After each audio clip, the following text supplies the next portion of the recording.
बिहार विधानसभा चुनाव 2025 के तहत 216 जहानाबाद विधानसभा क्षेत्र से जन सुराज पार्टी के प्रत्याशी अभिराम शर्मा ने अपना नामांकन पत्र दाखिल किया। नामांकन के बाद कार्यकर्ताओं ने उनका जोरदार स्वागत किया और फूल मालाओं से लाद दिया। कार्यकर्ताओं में उत्साह और जोश का माहौल देखने को मिला।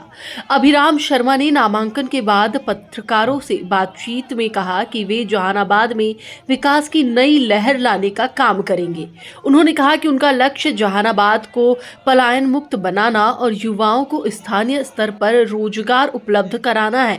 पत्रकारों द्वारा पूछे गए सवालों के जवाब में अभिराम शर्मा ने कहा कि उन्हें किसी से डर नहीं है और वे इस चुनाव में मजबूत दावेदार के रूप में उतर रहे हैं। उन्होंने कहा, हमारे मुकाबले का कोई उम्मीदवार नहीं है। पक्ष और विपक्ष दोनों ने जनता को ठगा है। हमारी पार्टी जनता की पार्टी है जो आम लोगों के लिए काम करती है। उन्होंने जातीय समीकरण पर बात करते हुए स्पष्ट कहा कि उनका राजनीति से जाति का कोई लेना देना नहीं है। हमारा फोकस केवल विकास पर है, न कि जात पात की राजनीति पर। अभिराम शर्मा ने आगे कहा कि अगर उन्हें जनता का आशीर्वाद मिलता है तो जहानाबाद को कई नई सौगातें दी जाएंगी। उन्होंने बताया कि शहर की सड़क, नाली और जल निकासी जैसी बुनियादी समस्याओं को प्राथमिकता के आधार पर दूर किया जाएगा। जनसुराज पार्टी के समर्थकों ने इस मौके पर कहा कि अभिराम शर्मा की उम्मीदवारी से जहानाबाद में नई राजनीतिक ऊर्जा का संचार हुआ है और जनता में उम्मीद जागी है कि इस बार विकास को वोट मिलेगा, न कि वादों को। जहानाबाद न्यूज के लिए वरुण कुमार की रिपोर्ट।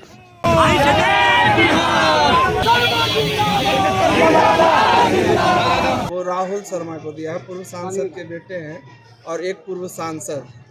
इसकी कोई तो चुनाव लड़ेगा ना।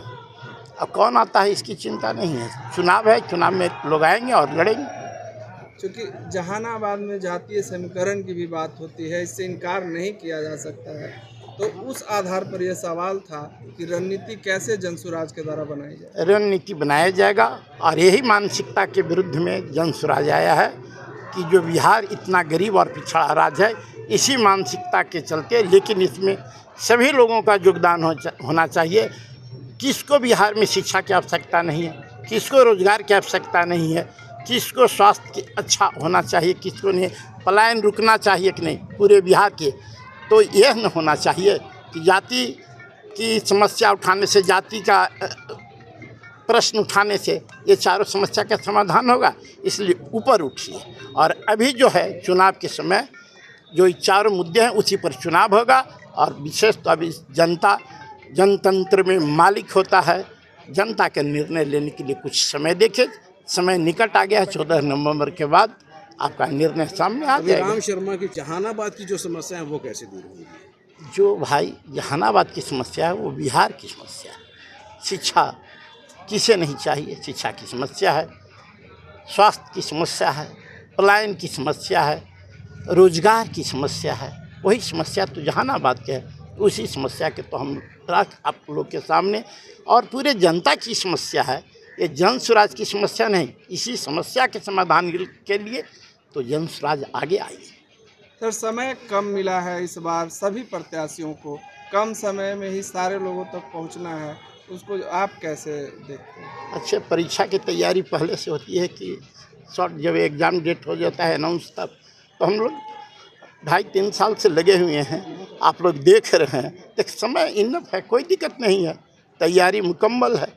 इसलिए ये सवाल था कि आप 1 साल से ऊपर से तैयारी कर रहे हैं, बाकी आपके प्रतिद्वंदी जो है वो अभी आए हैं मैदान में। हम किसी को प्रतिद्वंदी नहीं, 1 साल से नहीं, ये सुधार लीजिए।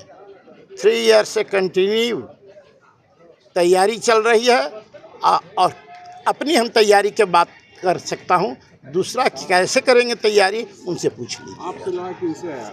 हमको किसी से न रही है, जनता की लड़ाई है। आज जनता से इस बार राजनीतिक दलों को लड़ना होगा। जनता चुनाव जनसुराज की लड़ रही है।